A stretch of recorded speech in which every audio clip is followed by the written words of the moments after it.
எவனிடத்தில் என்னுடைய உயிர் இருக்கிறதோ அந்த அல்லாஹ்வின் மீது சத்தியமாக சத்தியமிட்டு அடுத்ததாக ஒரு விஷயத்தை சொல்றாங்க. பொதுவாக ரசூலுல்லாஹ் ஒரு செய்தியை சொல்லுவாங்க, சத்தியமிட்டும் சொல்லுவார்கள். சத்தியமிட்டு சொல்றாங்கன்னா அது எவ்வளவு இம்பார்ட்டன்டான விஷயமாக இருக்கும். இன்றைய காலகட்டம் எப்படி ஆயிடுச்சுன்னு சொன்னா, ஜனாசாக்கு போகணும்னாலும், ஜனாசாவை பின்தொடரணும்னாலும், ஜனாசாவை அடக்கம் செய்கிற வரைக்கும் இருந்துட்டு வரணும்னா கூட உலகத்தில் வாழுகிற நேரத்தில் அவன் நமக்கு சாதகமாக இருந்தானா, நமக்கு சப்போர்ட் பண்ணவனாக இருந்தானா, நம்முடைய நண்பனாக தோழனாக அல்லது நமக்கு நெருக்கமானவனாக அல்லது நம்முடைய எதிரியாக இல்லாமல் இருந்தானா, அல்லது நம்ம இயக்கத்தில் இருந்தானா, நம்ம ஜமாத்தில் இருந்தானா, நம்ம கட்சியில் இருந்தானா, இதையெல்லாம் பார்க்குறோமா இல்லையா? ஒரு நன்மையை சொல்லும் போது கண்ணுக்கு தெரியாத ஒன்றை சொல்லி ரசூலுல்லாஹ் சொல்லலை, கண்ணுக்கு தெரிகிற ஒன்றை சொல்கிறார்கள். உகது மலை அளவுக்கு அது நிகரானது. உகது மலையை கண்ணால் பார்க்குறோம், எவ்வளவு பிரம்மாண்டமானது.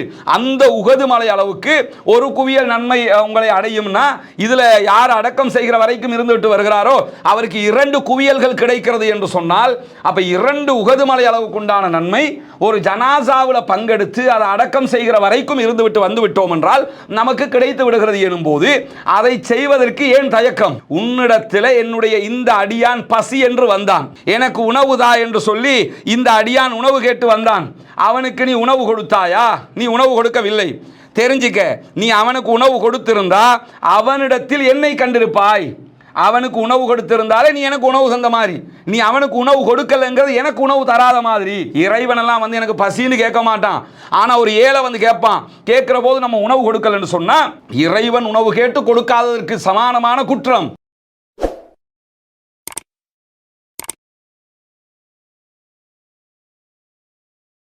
எல்லா புகழும் புகழ்ச்சியும் அல்லாஹ் ஒருவனுக்கே உண்டாகட்டுமாக. அவனுடைய அமைதியும் கருணையும் நபிகள் பெருமானார் ஸல்லல்லாஹு அலைஹி வஸல்லம் அவர்கள் மீதிலும் அவர்கள் காட்டிய வழிப்படி மாத்திரம் வாழக்கூடிய அனைவர்கள் மீதிலும் உண்டாகட்டுமாக. பேரன்புமிக்க எல்லாம் வல்ல அல்லாஹ்வினுடைய நல்லடியார்களே, நாம் வாழுகிற இந்த உலக வாழ்க்கையிலே சரியான முறையில் வாழ்ந்து மறுமையிலே வெற்றி பெற வேண்டும் என்பதற்காக இறைவன் காலத்திற்கு காலம் தன்னுடைய தூதர்களை அனுப்பி வைத்து அவர்கள் மூலமாக சரியான வழிகாட்டுதல்கள் எது என்பதையும், நாம் தவறு நடக்க வேண்டிய தவறான வழிமுறைகள் எது என்பதையும் இனம் பிரித்து காட்டி இருக்கிறான். அந்த அடிப்படையில் இந்த உலகுக்கு இறுதியாக அனுப்பப்பட்ட நபிகள் பெருமானார் ஸல்லல்லாஹு அலைஹி வஸல்லம் அவர்கள் திருமறை குர்ஆனை நம்முடைய வாழ்வியல் வழிகாட்டியாகவும் அதனுடைய முழுமையான விளக்க உரையாக தன்னுடைய வாழ்நாள் முழுவதையும் அமைத்துவிட்டு சென்றிருக்கிறார்கள். ரசூலுல்லாஹி ஸல்லல்லாஹு அலைஹி வஸல்லம் அவர்களுடைய வழிகாட்டுதல்கள் பிரகாரமும் திருமறை குர்ஆனுடைய வழிமுறைகள் பிரகாரமும் யாரெல்லாம் இந்த உலக வாழ்க்கையை அமைத்துக் கொள்கிறார்களோ அவர்கள் அத்தனை பேரும் நாளை மறுமையிலே சொர்க்கத்தில் நுழைவார்கள் என்றும், இந்த வழிகாட்டுதல்களுக்கு மாற்றமாக வாழக்கூடியவர்கள் கண்டிப்பாக நாளை மறுமையிலே நரகத்தில் நுழைவிக்கப்படுவார்கள் என்றும் புனிதமிக்க இஸ்லாமிய மார்க்கம் நமக்கெல்லாம் கற்றுத்தருகிறது. அந்த அடிப்படையில் இஸ்லாத்தை அதன் தூய வடிவத்திலே நாம் அத்தனை பேரும் எடுத்து நம்முடைய வாழ்க்கையில் நடைமுறைப்படுத்த கடமைப்பட்டிருக்கிறோம்.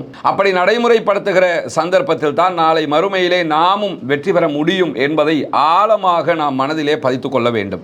நபிகள் பெருமானார் ஸல்லல்லாஹு அலைஹி வஸல்லம் அவர்கள் இந்த உலகத்திலே தன்னுடைய வாழ்நாளை கழிக்கிற சந்தர்ப்பங்களிலே நிறைய வழிமுறைகளை நமக்கு கற்றுத்தந்திருக்கிறார்கள். குறிப்பாக ஒரு மனிதன் இன்னொரு மனிதனுக்கு என்ன செய்ய வேண்டும், ஒரு மனிதனுக்கும் இன்னொரு மனிதனுக்கும் இடையிலே இருக்கக்கூடிய தொடர்புகள் என்ன, நாளை மறுமையிலே வெற்றி பெறுவதற்கு அவைகள் எல்லாம் எப்படி நமக்கு உத்வேகமாக உறுதுணையாக நமக்கு இருக்கும் என்கிற செய்திகளை எல்லாம் ரசூலுல்லாஹி ஸல்லல்லாஹு அலைஹி வஸல்லம் அவர்கள் அழகாக கற்றுத்தந்திருக்கிறார்கள். அந்த அடிப்படையில் ஒரு சந்தர்ப்பத்திலே அல்லாஹ்வுடைய தூதர் ஸல்லல்லாஹு அலைஹி வஸல்லம் அவர்கள் சஹாபாக்களுக்கு மத்தியிலே இருக்கிற போது சஹாபாக்களை பார்த்து ஒரு 4 அழகான வழிமுறைகளை கற்றுக் கொடுக்கிறார்கள்.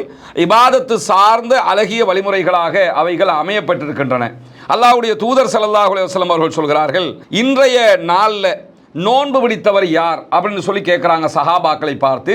அவ்வளவு சஹாபாக்கள் இருக்கிற போது அபூபக்கர் சித்தீக் ரலியல்லாஹு அன்ஹு என்ன பண்ணுறாங்கன்னா, நான் தான் இன்றைக்கு நோன்பு பிடித்திருக்கிறேன் அப்படின்னு சொல்லி சஹாபாக்களுக்கு மத்தியில் ரசூலுல்லாஹி ஸல்லல்லாஹு அலைஹி வஸல்லம் அவர்களிடத்தில் சொல்கிறார்கள். இரண்டாவதாக அல்லாஹ்வுடைய தூதர் ஸல்லல்லாஹு அலைஹி வஸல்லம் அவங்க கேட்குறாங்க, இன்றைய நாளில் ஜனாசாவை பின்தொடர்ந்து சென்றவர் யார் அப்படின்னு சொல்லி கேட்குறாங்க. கேட்கும்போது உடனே அபூபக்கர் சித்தீக் ரலியல்லாஹு அன்ஹு என்ன பண்ணுறாங்கன்னா, நான் ஜனாசாவை பின்தொடர்ந்து சென்றேன். ஒரு யாராவது மரணிச்சிருப்பாங்க, அந்த ஜனாசாவை அடக்கம் பண்ணுறதுக்கு மக்கள் போகும்போது அபூபக்கர் சித்திக் ரலியல்லாஹு அன்ஹுவும் அந்த ஜனாசாவை அடக்கம் செய்வதற்காக சென்றிருக்கிறார்கள். அதற்கு பிறகு ரசூலுல்லாஹி ஸல்லல்லாஹு அலைஹி வஸல்லம் அவர்கள் சஹாபாக்களை நோக்கி கேட்கிறார்கள், இன்றைக்கு ஒரு ஏழைக்கு உணவளித்தவர் யார்? யாராவது ஒரு ஏழைக்கு உணவு கொடுத்திருக்கிறீர்களா அப்படின்னு சொல்லி. எல்லாமே நல்ல காரியம் தானே. அந்த அடிப்படையில் கேட்கும்போது அதற்கும் அபூபக்கர் சித்திக் ரலியல்லாஹு அன்ஹு என்ன பண்ணுறாங்கன்னா, நான் ஒரு ஏழைக்கு உணவளித்திருக்கிறேன் அப்படிங்கிறாங்க. 3 கேட்டுட்டாங்க. 3க்குமே அவங்க தான் செய்ததாக சொல்கிறார்கள். 4வதாக அல்லாஹ்வுடைய தூதர் ஸல்லல்லாஹு அலைஹி வஸல்லம் அவங்க சொல்றாங்க, இன்றைக்கு உங்களில் யாராவது ஒரு நோயாளியை நலம் விசாரித்திருக்கிறீர்களா அப்படின்னு கேட்கும்போது அதற்கும் அபூபக்கர் சித்திக் ரலியல்லாஹு அன்ஹு என்ன சொல்றாங்கன்னா, நான் இன்றைக்கு ஒரு நோயாளியை நலம் விசாரித்திருக்கிறேன் அப்படிங்கிறாங்க.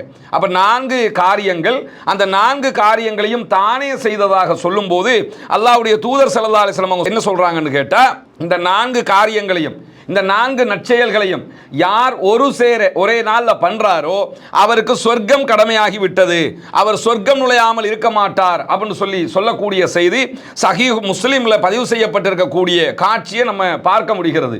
இந்த 4 காரியங்களையும் ஒரே நேரத்தில் செய்ய வேண்டும், ஒரே நாளில் செய்கிறவர் சொர்க்கம் நுழைவார் என்பதுதான் நபிகள் நாயகம் ஸல்லல்லாஹு அலைஹி வஸல்லம் அவர்கள் நமக்கு கற்றுத்தருகிற, சஹாபாக்களுக்கு கற்றுக் கொடுத்த மிக முக்கியமான நடைமுறையாக இருக்கிறது.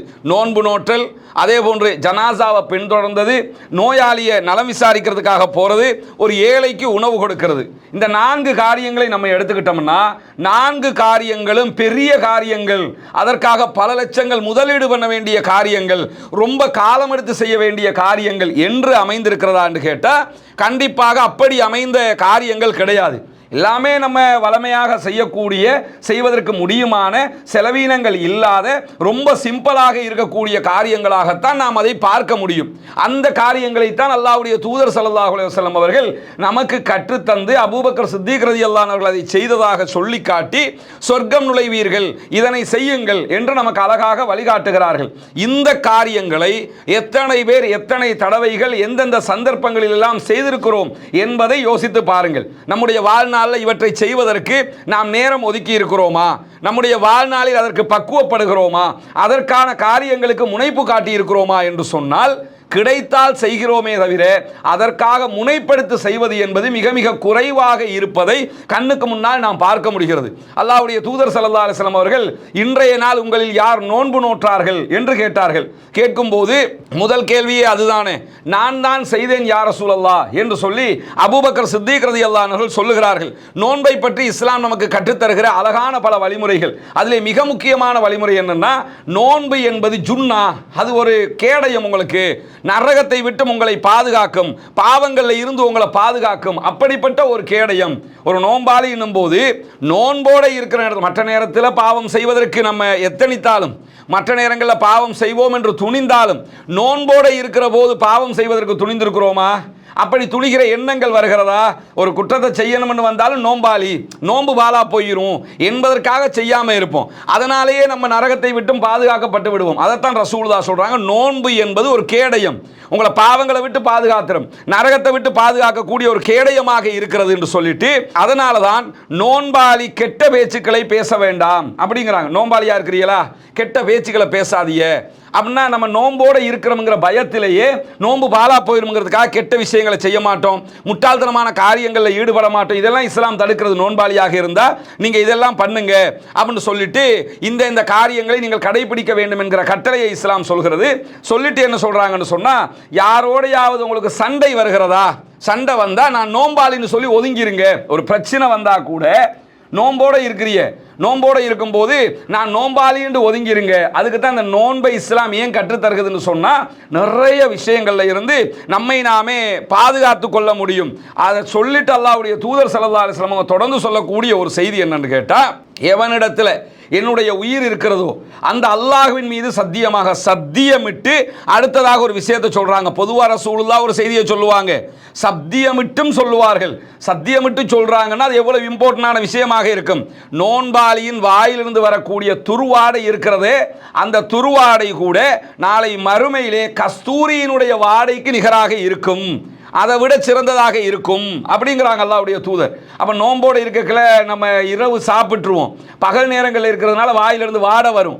அந்த வாடை கூட நாளை மறுமையில் உங்களுக்கு கஸ்தூரி வாடைக்கு நிகரானதாக, அதை விட சிறந்ததாக இருக்கும் அப்படின்னு சொல்லிட்டு எனக்காக நோன்பாளி தன்னுடைய உணவையும் தான் குடிக்க வேண்டிய பானங்களையும் விட்டுவிட்டான், தன்னுடைய ஆசைகளை எல்லாம் விட்டு விடுகிறான் என்று சொல்லுகிற இறைவன் என்ன சொல்றானாம் என்று கேட்டா, நோன்பு எனக்குரியது, நான் தான் அதற்கு கூலி கொடுப்பேன். எல்லாமே இறைவன் தான் கூலி தருவான் நமக்கு. ஆனால் நோன்பை பற்றி சொல்லும் போது என்ன சொல்றான்னு சொன்னா, நோன்பு எனக்குரியது, எனக்காகவே அவன் பட்டினி கிடக்கிறான், நானே அவனுக்கு கூலி கொடுப்பேன் என்று சொல்லி மற்ற நன்மைகளுக்கு கூலி தருகிறதை விட நோன்புக்கு கூலி தருவதை அல்லாஹு தாலா தன்னுடைய உரிமையாக கடமையாக வாதிடுகிறான் என்கிற செய்தியை சஹீஹுல் புகாரியில் நம்ம பார்க்க முடிகிறது. எனவே இந்த ஹதீஸ் நமக்கு உணர்த்தக்கூடிய ஒரு முக்கியமான செய்தி என்னன்னா, நோன்பு என்பது மிக முக்கியமானது. நோன்பு என்பது பாவங்களை விட்டு நம்மை பாதுகாக்கும். நோன்பு என்பது நன்மை செய்ய நம்மை தூண்டும். நோன்பு என்பது பொறுமையை நமக்கு கற்றுத்தரும். நோன்பு என்பது சச்சரவுகளிலிருந்து நம்மை விடுபட செய்யும். நோன்பு என்பது சொர்க்கத்துக்கு நம்மை அழைத்து செல்லும். எனவே இந்த நோன்பை கடைபிடித்தவர் யார் என்றுதான் ரசூலுல்லாஹ் கேட்கிறார்கள். ரமலான்ல நம்ம 29 நாட்கள் அல்லது 30 நாட்கள் நோன்பு பிடிக்கிறோம். ரமலான் அல்லாத காலங்களில் அல்லாஹ்வுடைய தூதர் ஸல்லல்லாஹு அலைஹி வஸல்லம் அவங்க என்ன செய்றாங்கன்னு கேட்டா, ஒரு சந்தர்ப்பத்தில் அபூ ஹுரைரா ரலியல்லாஹு அன்ஹு சொல்கிறார்கள், சஹீஹுல் புகாரியில் வரக்கூடிய செய்தி, எனக்கு நபிகள் நாயகம் ஸல்லல்லாஹு அலைஹி வஸல்லம் அவர்கள் சில விஷயங்களை கற்றுத் தருகிறார்கள். எப்படி கற்றுத் தந்தார்கள்? லுஹா தொழுமாறு கற்றுத் தந்தார்கள். லுஹா தொழுகையை தொழுங்க அப்படின்னு சொன்னாங்க. வித்ரு தொழுது விட்டு தூங்க போங்க அப்படின்னு சொல்லி ரசூலுல்லாஹ் எனக்கு உபதேசம் செய்தார்கள். அதே மாதிரி நபிகள் நாயகம் ஸல்லல்லாஹு அலைஹி வஸல்லம் அவர்கள் கற்றுத்தரும் போது என்ன சொன்னாங்கன்னா, ஒவ்வொரு மாதமும் 3 நோன்பு பிடியுங்கள் என்பதையும் எனக்கு கற்றுத்தந்தார்கள். லுஹா தொழுங்க, வித்ரு தொழுடு தூங்கும் போது வித்ரு தொழுடு தூங்குங்க அப்படிங்கிறாங்க. அதே மாதிரி ஒவ்வொரு மாதமும் 3 நோன்பு பிடிங்க அப்படின்னு சொல்லி கற்றுத்தந்தாங்கன்னு சொன்னா, பிறை 13, 14, 15 இந்த 3 நாட்கள் நோன்பு பிடிப்பதற்கு சிறந்த நாட்களாக அல்லாஹ்வுடைய தூதர் ஸல்லல்லாஹு அலைஹி வஸல்லம் அவர்கள் நமக்கு கற்றுத்தந்திருக்கிறார்கள். எனவே ஒரு மாசத்துல ஒரு ரமலான்ல 30 நோன்பு பிடிப்போம், 29 நோன்பு பிடிப்போம். மற்ற மாதங்கள்லையும் பிறை 13, 14, 15 நமக்கு நோன்பு பிடிப்பதற்கு வாய்ப்பு இருந்தால் அதை பிடிப்பதற்கு எத்தனிக்க வேண்டும். மற்ற சந்தர்ப்பங்களையும் ரசூலுல்லாஹி ஸல்லல்லாஹு அலைஹி வஸல்லம் அவர்கள் பல நோன்புகளை பிடித்திருக்கிறார்கள். அதையெல்லாம் பிடிக்கிற போது கண்டிப்பாக நாம் நரகத்தை விட்டு பாதுகாப்பு தேட முடியும். இதனால தான் ரசூலுல்லாஹ் கேட்கிறாங்க, இன்னைக்கு யார் நோன்பு பிடிச்சா? அபூபக்கர் சித்திக் ரலியல்லாஹு அன்ஹு நான் தான் நோன்பு நோற்றேன் என்று சொல்லுகிறார்கள். இரண்டாவதாக அல்லாஹ்வுடைய தூதர் ஸல்லல்லாஹு அலைஹி வஸல்லம் அவங்க என்ன கேட்டாங்க, உங்களில் யார் இன்றைக்கு ஜனாசாவை பின்தொடர்ந்தவர் அப்படின்னு கேட்கும்போது அதற்கும் நான் தான் பின்தொடர்ந்தேன் என்று சொன்னார்கள். அதை பற்றிய இஸ்லாம் பல விஷயங்கள் நமக்கு கற்றுத்தருகிறது. ஒருவர் மரணித்து விடுகிறார், அவருடைய ஜனாசாவுக்கு போவது, ஜனாசாவை பார்ப்பது, ஜனாசாவை பின்தொடர்வது, ஜனாசாவை அடக்கம் செய்கிற வரைக்கும் இருந்துவிட்டு வருவது, எத்தனை பேர் எத்தனை சந்தர்ப்பங்களில் இதனை செய்து கொண்டிருக்கிறோம் என்கிற ஒரு ஆழமான கேள்வி நமக்கு முன்னால் இருக்கிறதா இல்லையா? இன்றைய காலகட்டம் எப்படி ஆயிடுச்சுன்னு சொன்னா, ஜனாசாக்கு போகணும்னாலும், ஜனாசாவை பின்தொடரணும்னாலும், ஜனாசாவை அடக்கம் செய்கிற வரைக்கும் இருந்துட்டு வரணும்னா கூட உலகத்தில் வாழுகிற நேரத்தில் அவன் நமக்கு சாதகமாக இருந்தானா, நமக்கு சப்போர்ட் பண்ணவனாக இருந்தானா, நம்முடைய நண்பனாக, தோழனாக, அல்லது நமக்கு நெருக்கமானவனாக, அல்லது நம்முடைய எதிரியாக இல்லாமல் இருந்தானா, அல்லது நம்ம இயக்கத்தில் இருந்தானா, நம்ம ஜமாத்தில் இருந்தானா, நம்ம கட்சியில் இருந்தானா, இதையெல்லாம் பார்க்குறோமா இல்லையா? ஒருவர் மரணித்து விட்டார், ஜனாசா அவ்வளவுதான், அதை போய் பார்த்துட்டு வர்றதுல என்ன பிரச்சனை வந்துட போகுது?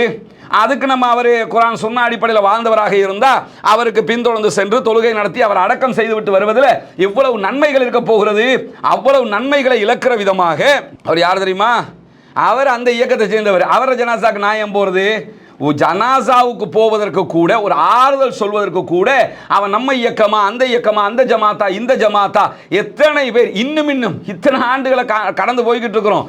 எத்தனையோ விதமான அனுபவங்களை கற்றுக்கொள்கிறோம், எத்தனையோ விதமான மனிதர்களை பார்க்கிறோம், எத்தனையோ மரணங்களை கண்ணுக்கு முன்னால் பார்க்கிறோம். இந்த உலக வாழ்க்கை நிச்சயமற்றது என்பதை தினம்தோறும் அறிகிறோம்.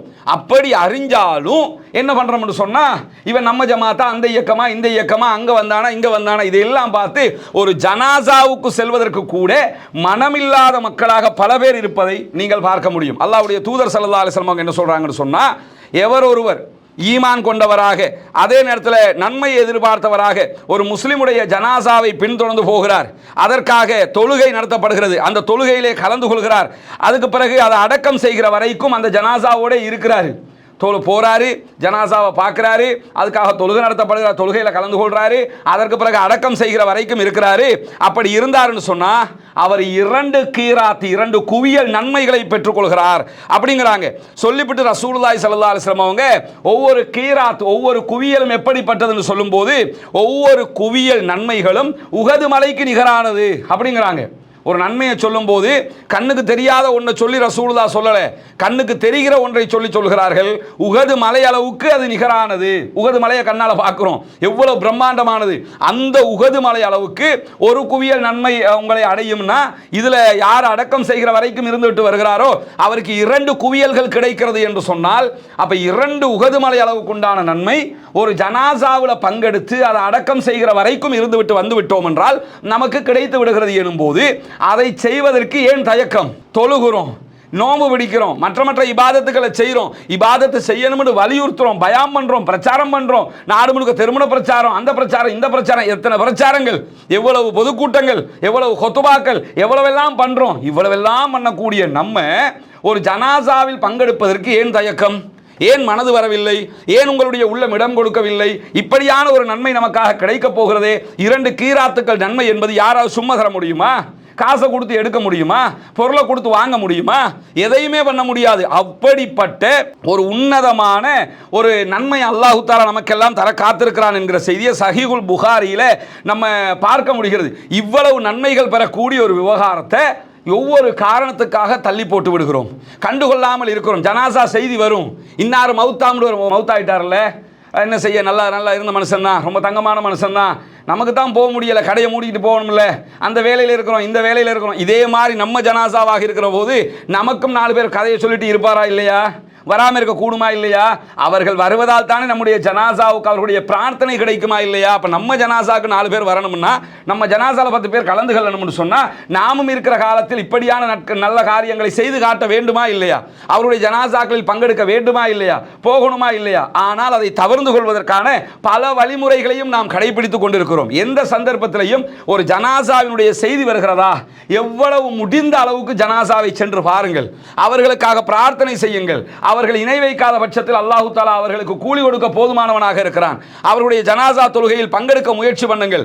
ஜனாசாவை பின்தொடர்ந்து சென்று அடக்கம் செய்கிற வரைக்கும் இருந்துவிட்டு வருவதற்கு நாம் அத்தனை பேரும் முயற்சி செய்கிற போது கண்டிப்பாக அது ஒரு மாபெரும் வெற்றியை மறுமையிலே நமக்கு தந்துவிடும். அதனால தான் நபிகள் நாயகம் ஸல்லல்லாஹு அலைஹி வஸல்லம் அவர்கள் இந்த செய்தியையும் இந்த வழிமுறையும் நமக்கு கற்றுத் தருகிறார்கள். இன்னொரு சந்தர்ப்பத்தில் அல்லாஹ்வுடைய தூதர் ஸல்லல்லாஹு அலைஹி வஸல்லம் சொல்றாங்க, ஒரு மனிதன் இன்னொரு மனிதனுக்கு, ஒரு முஸ்லிம் இன்னொரு முஸ்லிமுக்கு செய்ய வேண்டிய கடமைகள் 5 இருக்கிறது. அதுல ஒண்ணு என்னன்னு கேட்டா சலாத்திற்கு பதில் சொல்வது. ஒருத்தர் சலாம் சொல்லிட்டாரா, அவருக்கு பதில சொல்லுங்க, கண்டுக்க இவருக்கெல்லாம் நான் பதில் சொல்லவா என்று செல்லாமல் சலாத்திற்கு பதில் சொல்ல வேண்டும். நோயாளியை நலம் விசாரிக்கணும். அதே மாதிரி விருந்து ஒருத்தர் அழைச்சிட்டாருன்னு சொன்னா அந்த விருந்துக்கு போயிருங்க, அதை ஏற்றுக்கொள்ளுங்கள். தும்முகிறவருக்கு மறுமொழி சொல்லிவிடுங்கள் அப்படின்னு சொல்லி நபிகள் நாயகம் ஸல்லல்லாஹு அலைஹி வஸல்லம் அவங்க சொல்லக்கூடிய செய்தி சஹீஹுல் புகாரியில இருக்கக்கூடிய காட்சியை நம்ம காண முடிகிறது. அதே மாதிரி அல்லாஹ்வுடைய தூதர் ஸல்லல்லாஹு அலைஹி வஸல்லம் அவங்க மூன்றாவதாக என்ன கேட்கிறாங்கன்னு கேட்டா, இன்றைய நாள்ல யாராவது ஒரு பசித்தவருக்கு உணவளித்தீர்களா அப்படின்னு கேட்டாங்க. அதற்கும் நான் தான் செய்தேன் என்று அபூபக்கர் சித்திக் ரலியல்லாஹு அன்ஹு சொன்னாங்களா இல்லையா? சொன்னது தொடர்பாக அல்லாஹ்வுடைய தூதர் ஸல்லல்லாஹு அலைஹி வஸல்லம் சொல்லி இருக்கக்கூடிய மேலதிகமான பல செய்திகள் இடம்பெற்றிருக்கிறது. உணவளிப்பது தானே, ஒரு காலை சாப்பாடு அவ்வளவு பெரிய விலை போகுதா? ஒரு பகல் சாப்பாட்டுக்கு, ஒரு இரவு சாப்பாட்டுக்கு அவ்வளவு பெரிய செலவாக போகுதான்னா அப்படியெல்லாம் ஆக போறது இல்லை. அப்ப எது முடியுமோ அதை செய்வது தான் இஸ்லாம் காட்டிய வழிமுறையாக இருக்கிறது. அந்த வழிமுறையில் பார்த்தீங்கன்னு சொன்னா நபிகள் நாயகம் ஸல்லல்லாஹு அலைஹி வஸல்லம் அவங்க திருமறை குர்ஆன் கெட்ட செயல்பாடுகளை பற்றி பட்டியலிடுகிற போதே என்ன சொல்லுதுன்னு சொன்னா, கெட்டவங்க எப்படின்னு கேட்டா அவர்கள் ஏழைகளுக்கு உணவளிக்குமாறு தூண்டுவதில்லை, அவங்களுக்கு சாப்பாடு கொடுங்க என்று கூட தூண்ட மாட்டாங்க. இவங்க கெட்டவங்க, உணவு கொடுப்பதை தாண்டி உணவு கொடுக்க தூண்டணும். தூண்டல் என்று சொன்னா, உணவு கொடுக்கல் என்று சொன்னா அது கெட்ட காரியம் என்று சொல்லிவிட்டு அல்லாஹ்வுடைய தூதர் ஸல்லல்லாஹு அலைஹி வஸல்லம் எக்ஸ்ட்ரா நமக்கு என்ன சொல்லி தராங்கன்னு கேட்டா, பசித்தவர்களுக்கு உணவளியுங்கள், நோயாளிகளை உடல் நலம் விசாரிக்க செல்லுங்கள், போர் கைதிகளாக யாராவது பிடிபட்டிருந்தாங்கன்னு சொன்னா அவங்களை விடுதலை செய்வதற்கு முயற்சி செய்யுங்கள் என்கிற செய்தி அபூ மூஸா அல்-அஷ்அரி ரலியல்லாஹு அன்ஹு அறிவிக்கிறாங்க. சஹீஹுல் புகாரியில பதிவு செய்யப்பட்டிருக்கிறது. எனவே ஒரு நோயாளியை நலம் விசாரிப்பது, ஒரு உணவு பசித்தவருக்கு உணவு கொடுப்பது என்பது இஸ்லாம் அதிகமாக வலியுறுத்திய ஒரு விவகாரம். நாளை மறுமையில நம்ம எல்லோரும் நிற்கும் போது இறைவன் என்ன பண்ணுவான்னு கேட்டா, ஒவ்வொருவரிடத்தில் பலவிதமான கேள்விகள் அவர்களை சார்ந்து முன்வைக்கப்படும். அந்த அடிப்படையில் ஏழைக்கு நம்ம உணவு கொடுக்கல் என்று சொன்னா அல்லாஹு தாலா எப்படி நம்மை விசாரிப்பான் என்பதையும் அல்லாஹ்வுடைய தூதர் ஸல்லல்லாஹு அலைஹி வஸல்லம் அவர்கள் அழகாக நமக்கு கற்றுத் தருகிறார்கள். எப்படி விசாரிப்பான்? மறுமை நாளில் அல்லாஹு தாலா மனிதனிடத்தில் கேட்பான், நம்ம ஆதமுடைய மகனே, நான் உன்னிடத்தில் உணவு கேட்டேன், ஆனால் நீ எனக்கு உணவளிக்கவில்லை. நான் பசின்னு உங்ககிட்ட வந்தேன், நீ எனக்கு சாப்பாடு தந்தியா? சாப்பாடு தரல அப்படின்னு சொல்லி அல்லாஹு தாலா கேள்வி எழுப்பான், கொஸ்டின் கேட்பான். கேட்கும்போது மனிதன் என்ன பண்ணுவான்? சம்பந்தப்பட்ட மனிதன் நம்ம கொடுக்கலன்னா நம்ம என்ன சொல்லுவோம்? என்னுடைய இறைவா ரப்பே, நீ தான் உலகத்துக்கே அதிபதியாச்சே, நீதானே எல்லோருக்கும் அருள் புரிகிறவன், நீதானே அனைவரையும் கட்டி காக்கிறவன், நீதானே அனைவருக்கும் அத்தனை உதவிகளையும் செய்கிறவன், அப்படிப்பட்ட உனக்கு நான் எப்படி உணவு தர இயலும்? நான் உனக்கு சாப்பாடு தர இயலுமா?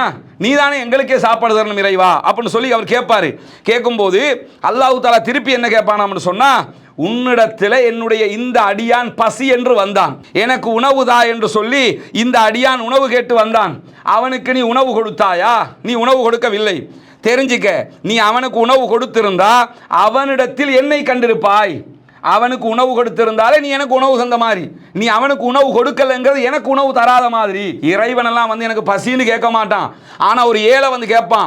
கேட்கிற போது நம்ம உணவு கொடுக்கலன்னு சொன்னா இறைவன் உணவு கேட்டு கொடுக்காததற்கு சமானமான குற்றம்.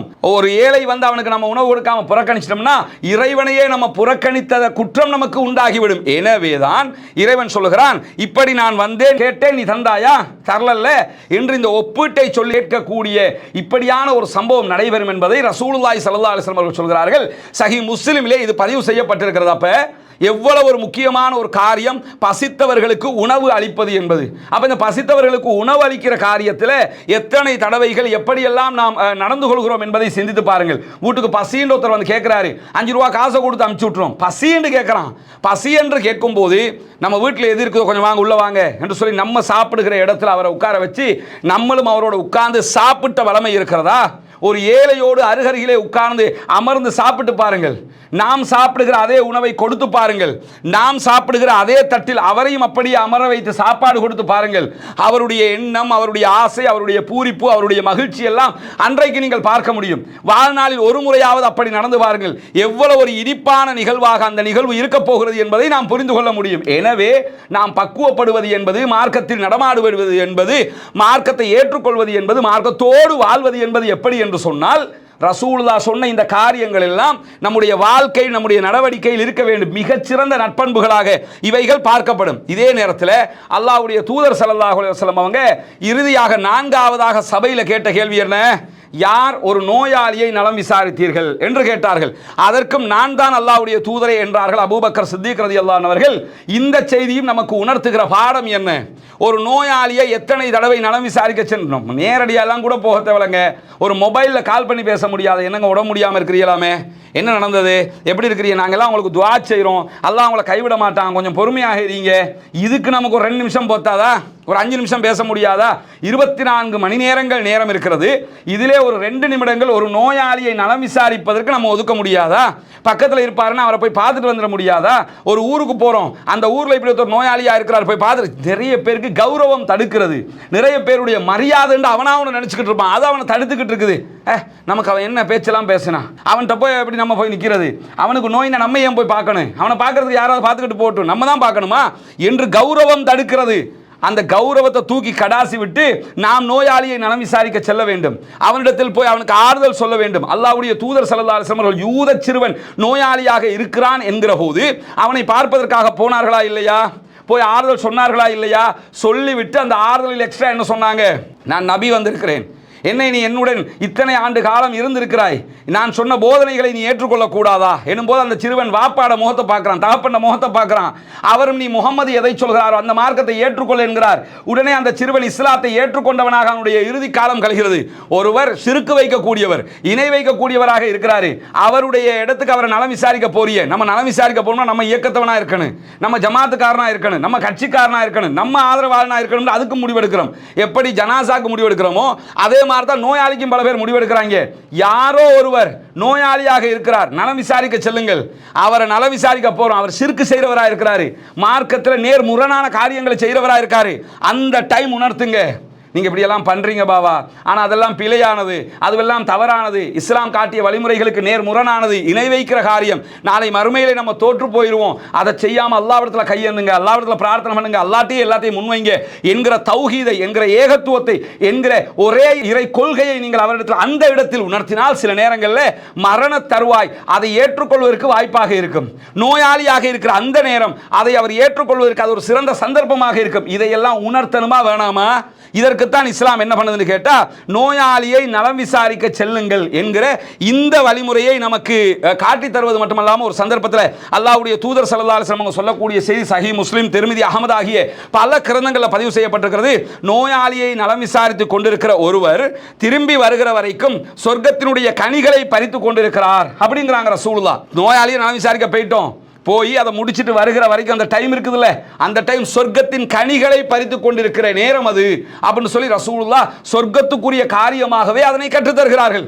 இந்த காரியத்தையும் நாம் செய்யணுமா இல்லையா? இதற்கு நம்ம இயக்க வேறுபாடு பார்க்கணுமா? பார்த்தா அது நல்லதாக இருக்குமா? எனவே நோயாளிகளை நலம் விசாரிக்கிற விவகாரம் என்று வந்துவிட்டால் அதற்கு நாம் முன்னுரிமை கொடுக்க வேண்டும், அந்த காரியத்தையும் செய்ய வேண்டும். இந்த 4 காரியத்தையும் அபூபக்கர் சித்திக் ரலியல்லாஹு அன்ஹு ஒரே நாளில் செய்கிறார்கள்.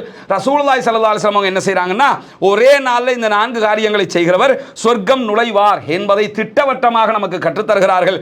எனவே இந்த நல்ல காரியங்களை செய்வதனூடாக இம்மையிலும் மறுமையிலும் வெற்றி பெறுவோமாக. வாஹர் தஅவானா அல்ஹம்துலில்லாஹி ரப்பில் ஆலமீன்.